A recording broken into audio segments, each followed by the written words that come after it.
Hello guys, you find me here somewhere on Germany's tallest mountain. The peak is up there actually. And to get here I had to travel.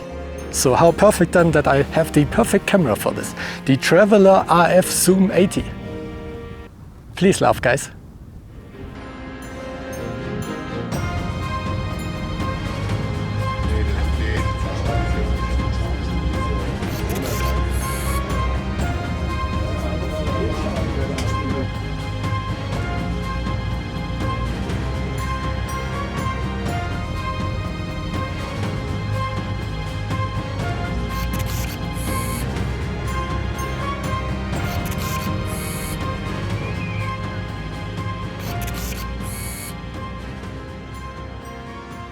This is a small little analog point and shoot camera, and really everything that there's to say about this camera is in the name. It has autofocus, it has a zoom lens. It's a 35 to 80mm zoom lens, and well, it's pretty easy to shoot, so let's take some pictures. Okay, good.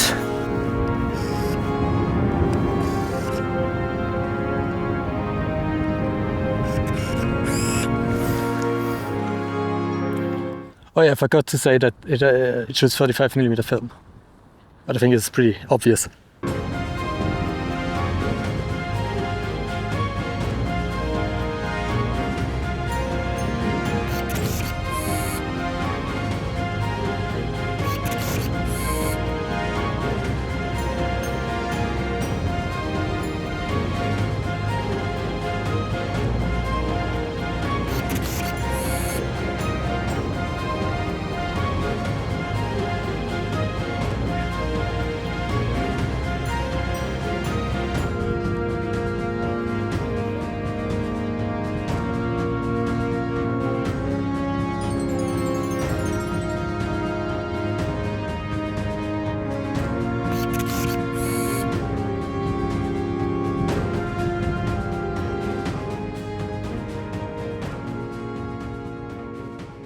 Sagen.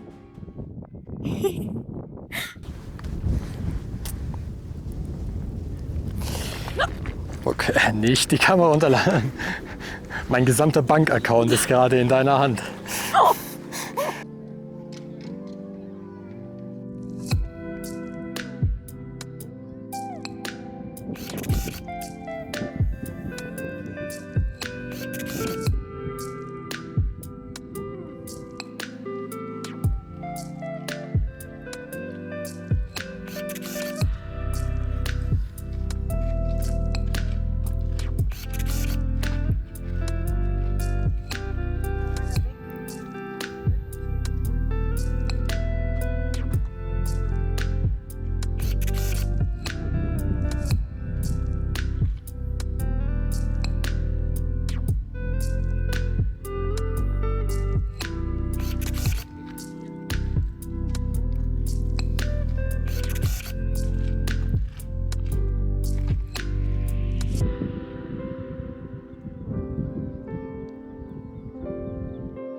Man, what an adventure, huh?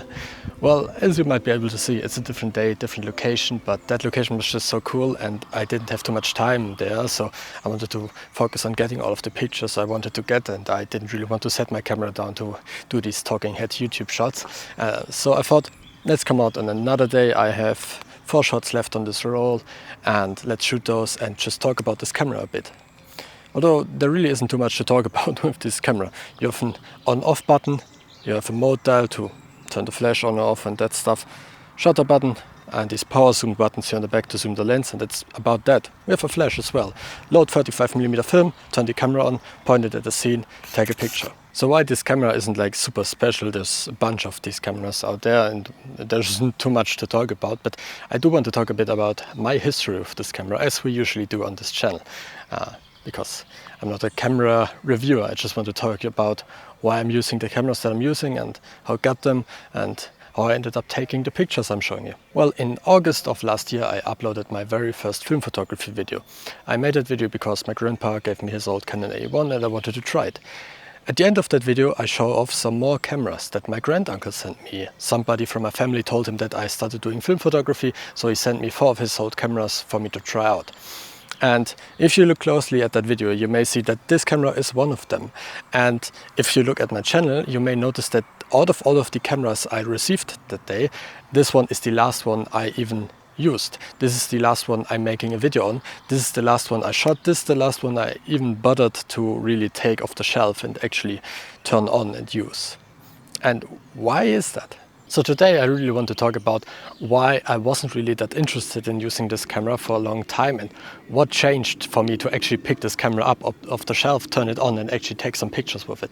And well, let's just go somewhere this way. As often with these videos, I tried doing some research on the camera and I found maybe like a total of 2 websites with like 20 words combined on them. So there really isn't too much interest in this camera. What I did find out is it was released in 2002 and it was apparently sold by a German supermarket brand, Aldi, like a grocery store brand, which is weird. I didn't even know they had cameras, but apparently this was their camera brand. Okay, well, why wasn't I really interested in trying this camera? There's 2 main reasons really, and reason number 1 is just I'm kind of a pussy. And as usually with cameras that are decades old and used, they can be broken, they can break, there's something that can go wrong. The exposures can be off, the shutter may not work, the focusing may not work, and usually I try these kind of fully manual SLR or viewfinder cameras where I at least have kind of some sort of illusion of control. You know, I can put in the shutter speeds myself and I can at least have a feeling like I have somewhat of a control over the pictures I'm getting. There's something I can do to make them better. There's something I can do to get the best possible pictures out of the camera. With this one, that's not really the case because there isn't much I can do. I have to trust that this camera exposes the shots correctly. I have to trust that the autofocus works and there's no manual alternatives to those things. And that's kind of scary, and that was always kind of scary to me because I don't want to film a video like this and then it turned out the camera was broken and there was nothing I can do about it. This is why also, you know, guys know, usually I shoot the very first roll of film on a camera in one of these videos, so you can see my live reaction to using the camera for the first time. In this video, that's not the case. I actually shot a test roll on this camera because, of course, the location was pretty cool and I didn't want to come home with a bunch of pictures that didn't work out because the camera was broken. So I did shoot one test roll at home to make sure this camera even still works before making this video because I really just didn't trust it. I might show you some of those pictures here in this video as well because there's only 4 shots left, so I can't take so many pictures here. And reason number 2, well, even if this camera did work, I still wasn't really that interested in it. This camera is the most modern film camera I now own, the most recently released film camera I own, and it has some really great features because it is so new. Automatic film loading, the autofocus, a lot of great modern features that you would think I would appreciate in a camera, but that also means that it isn't too different from any of my digicams, any of my digital cameras. I mean, if you compare this camera to the Sony Cybershot, they are so similar, a very similar control structure. Both have auto exposure, autofocus, the same kind of power zoom lens. It's just so similar. Really, the only differences are, of course, one is the digital camera, the other one is a film camera, and one has a screen. The other one has the optical viewfinder, which I actually prefer. I prefer having the viewfinder because with a screen on a bright sunny day, you may not fully be able to see it. And especially when we were on top of that mountain, it was so bright. I don't think I would have wanted to shoot with a camera like this on that trip because I just wouldn't have seen anything. And with the viewfinder, that was actually really good. I could see everything, so I even preferred it. But that really was the main reason why I wasn't even that excited about shooting this camera, because when I'm doing film photography, I'm doing it because I'm looking for that very different experience. That very different shooting experience those cameras can provide compared to digital cameras. With this one, that's not really the case. It feels very similar to one of these digital cameras to shoot. Of course there's differences, but less so than using something like the Canon A1 or any of my Voigtlander cameras or something like that. But something has changed, and that's the reason why I'm now actually shooting this camera and really enjoying it. And well, what is that? Okay, location change, yippee. Using this camera is pretty convenient, which is nice, but convenience is not what I'm looking for when I'm doing film photography. If I want the most possible convenience, why wouldn't I just use something like this? This is way more convenient because I don't have to get the film developed and scanned and all of that stuff. If I'm doing film photography, usually I'm doing it because I'm looking for that slower, more manual, more mindful experience. I think that's the case for many people who do film photography nowadays. They want that kind of to be slowed down, to be more mindful of every shot they take. But that's not really appropriate for every shooting situation. Oftentimes when I'm going on a photo walk like today, or like the first part of this video, I'm going with friends or family who are either doing digital photography with something like a smartphone or no photography at all. Today my sister is chilling back here, waiting for me to get done talking my shit so we can continue walking. Those people oftentimes don't really have the time or the nerve to sit around while I'm changing lenses for the 30th time of the day, measuring the light and putting all of the manual settings in, doing all of the manual focus stuff, calculating my depth of field and all of that stuff. Of course it's way slower, which I like when I'm doing photography on my own or with other people who are also doing film photography, but when I'm around with people who do digital photography or no photography at all, usually I'm just chilling behind, like kilometers behind them, and then I have to try to catch up because they continued walking while I was doing all of my stuff, and some days it just isn't very fitting. And I've already had the experience multiple times now that I thought, I'm going out on a hike today. I think the location would look nice when being shot on film, but I don't think I will have the time necessary to really do film photography with the cameras I'm usually using. And I think that's where this camera will come in. On days like this camera will allow me to still get the aesthetic of film, still kind of get the experience of shooting film, but at a speed that it's basically the same as doing digital photography. And that's really the reason why I wanted to add this camera to my roster of active film cameras and not just have it sit on my shelf for another few months. I really wanted to use it, make sure it still worked, make sure it takes nice pictures so I can use it on days like that. This camera isn't perfect, of course it isn't.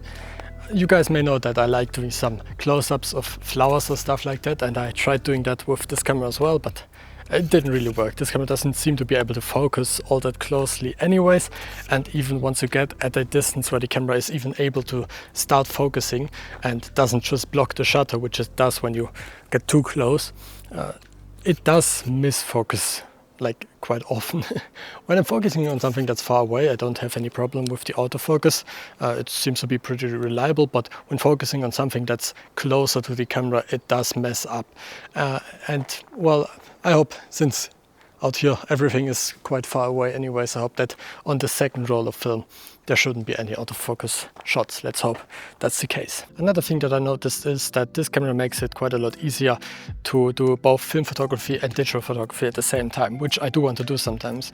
Like on that mountain, on the Zugspitze, I did want to shoot both film pictures on this camera as well as some digital pictures on this camera, because I wanted to have the digital pictures for editing, for the kind of higher resolution, easier cropping, easier digital zoom after the fact, just things like that, just digital photography benefits.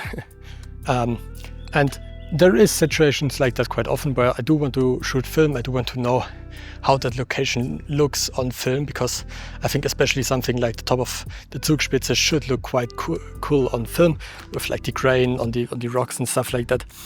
But I do also want to have digital pictures for me to edit, for me to crop in, for me to do all of that stuff. And when I'm shooting with something like the ZV-E10 and then a Canon A1 on the side, it gets quite difficult. Usually whenever I do that, of course I do go out with both of those cameras quite often, but usually then the Sony ZV-10 is my dedicated video camera and then the Canon A1 is the dedicated photography camera, because messing around with both of these cameras in photography, usually I always have one just statically on the tripod, the other one is kind of in my hands, and then I just don't like doing photography on both of these kind of more advanced, difficult to use cameras. With this one though, it was quite easy. I did, I think, mostly do digital photography, and then this camera was just sitting in my pocket like this. Well, not that one, it was in this pocket, just like this. And I had my Sony ZV-10 around my neck took most of the pictures on that camera, and then whenever I saw something that I thought would look nice on film, I could just pull this out and take the shot. And it's just quite a lot more convenient than having both this camera as well as something like the Canon A1 just sitting around my neck. I wouldn't want to shoot that well. So this camera makes it, I think, quite a lot easier to do that. And I think on days where I do want to shoot both film and digital, this will also be a film camera that I think I will use quite a lot. So is this going to be my favorite film camera? No, of course not. I think cameras like my Canon A1, the Cosina Highlight 4.2 or stuff like that will always stay just more enjoyable than this camera. But I'm happy to have this camera, and I'm happy that this camera is hopefully going to give me some opportunities to do film photographies in situations where I didn't do it before. I hope you guys enjoyed watching this video. Leave a like if you liked it, subscribe to the channel if you want to see more, and we are once again at the outro screen. So up here I'm going to have my film photography playlist with all of the other film cameras like this that I've tested. Down here I will have the video about the Review 35cc, another point and shoot camera very similar to this one. And if you like this video, I think you would like this one as well, or this entire playlist. So go on and watch some more of my stuff if you enjoyed this video, and leave a like if you liked it. Thank you guys so much for watching. I will see you in the next video. Goodbye.